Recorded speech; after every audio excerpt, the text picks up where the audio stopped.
Hey guys, it's been a while. Sorry for the delay in this, but my throat's been really bad. I've not been able to speak in 2 weeks till about 2 days ago, so I'm going to make this short. Now fortunately, most of you have already heard of Paraceratherium, an almost sauropodian-sized mammal. Now this animal has always fascinated me as something that looks pretty modern, just very much larger.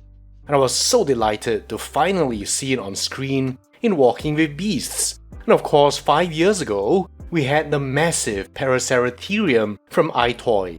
But while that one was 1 to 20, I've been hoping for a 1 to 35, so we could see how it scales with the dinosaurs. And thanks to Haolonggood, we have it today. Now this model is 22 centimeters or 8.7 inches long, and 13 centimeters or 5.1 inches tall at the withers. At a real-life estimate of 8 meters, 26 feet long, and 4.5 meters or 14 feet at the withers, it generally fits the 1 to 35 scale. And here's the Wonder Artistic model's humanoid. It weighs 620 grams, or 1.37 pounds, or 22 ounces. It's surprisingly heavy and almost feels completely solid. The overall form is pleasing, capturing the kind of proportions you expect to see. It's posed in a walk here, and I'd say there's nothing remarkable about it. I do wonder about the angle of the wrist here, especially when viewed from the front. Might be some internal rotation of the shoulder going on up here. So first, to get the elephant out of the room, the skin texture. In very close-up distances, this thing can look quite rough. It's not bad, and certainly for such a cheap model, at 99 yuan, $15 US, I'm not too picky. Indeed, for an animal with rough skin, it does fit the aesthetic. Now friends in the West would pay about 34 US or so, about the same as the Collecte Deluxe Paraceratherium, which unfortunately I don't have and so can't compare for you. Now starting at the head, to my happiness, there's no speculative trunk here. The eyes don't look as cartoony as we've seen in other Haolonggoods before, and though the color looks bland and basic at first, you can see there are actually applied shades, lending some complexity in the paint application. I like the form of the cheek and also the side and corner of the mouth here. You see the soft tissue bunching up?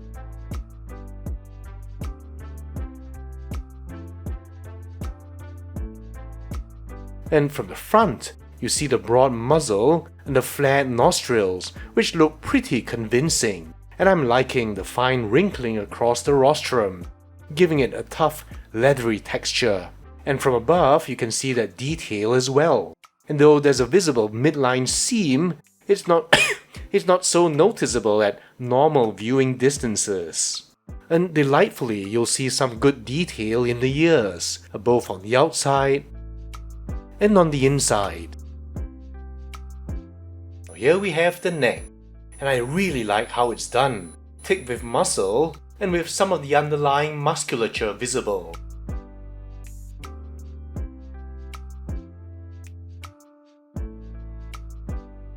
The vertical folds are nicely textured, and you really get a sense of the weight of the animal.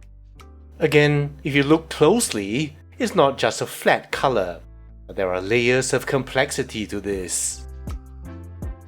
And the dorsolateral neck is one of the stronger areas of the model, speaking to a very powerful animal.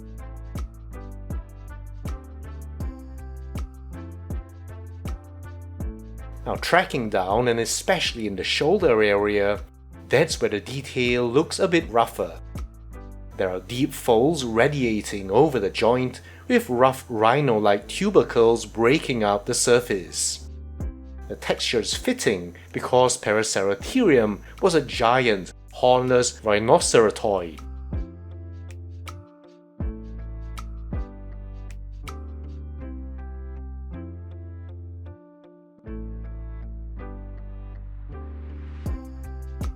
The forelimbs have that strong columnar appearance you'd expect for heavy weight bearing, and you see some of the detail heading downwards.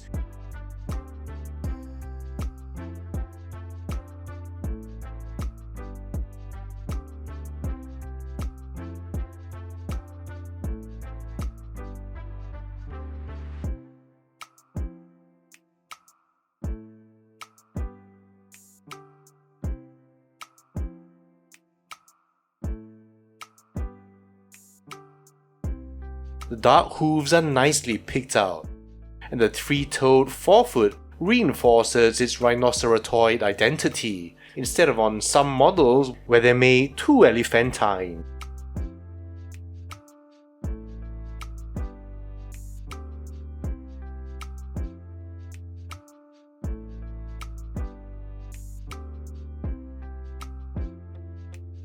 Down the torso, again it's appropriately wrinkled, and I wonder at times if it could have used less dry brushing, which exaggerates the roughness of the texture. And then the hind limbs now, is nicely and powerfully muscled.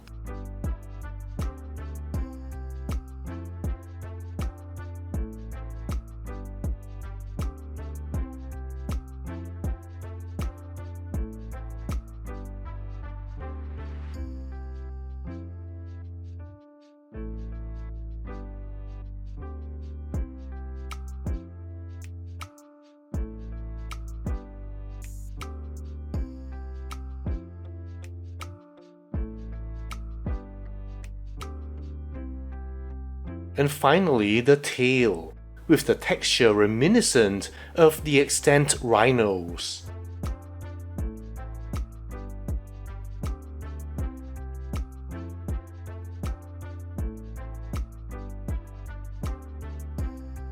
So that's it really for the Haolonggood Paraceratherium. Unfortunately, I don't have the Collectae Paraceratherium, so I can't show that to you.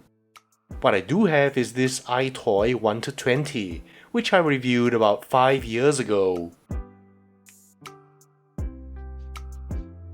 Now both look good, but on the close-up, you see that a larger scale affords more real estate for detail and variety in the texture.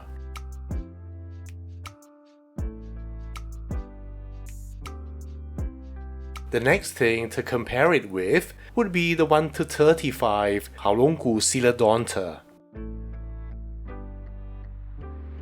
Now we have the Eofauna Columbian mammoth.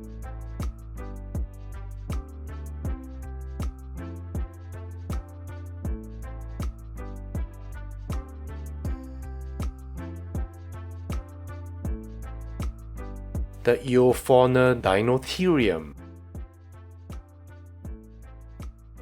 The Haolonggood 1-35 Brontosaurus.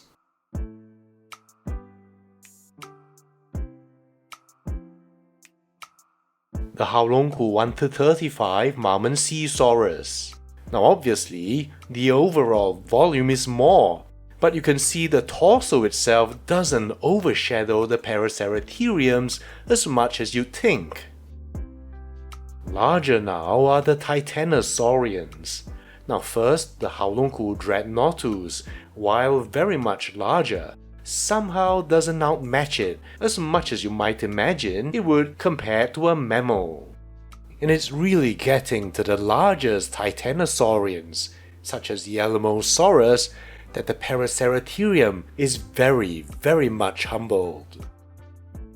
Now here's an extent 1-35 large African bull elephant from Collectae.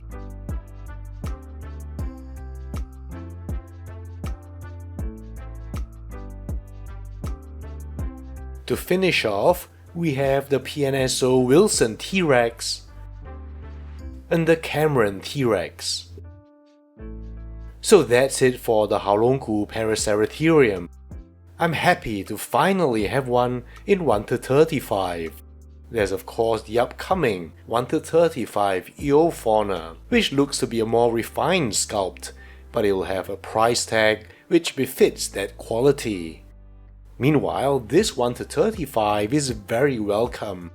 among my dinosaurs as a reminder that we've lost some incredibly wonderful mammals, and certainly we don't honor and treasure what's today's megafauna, we'll soon not have them at all.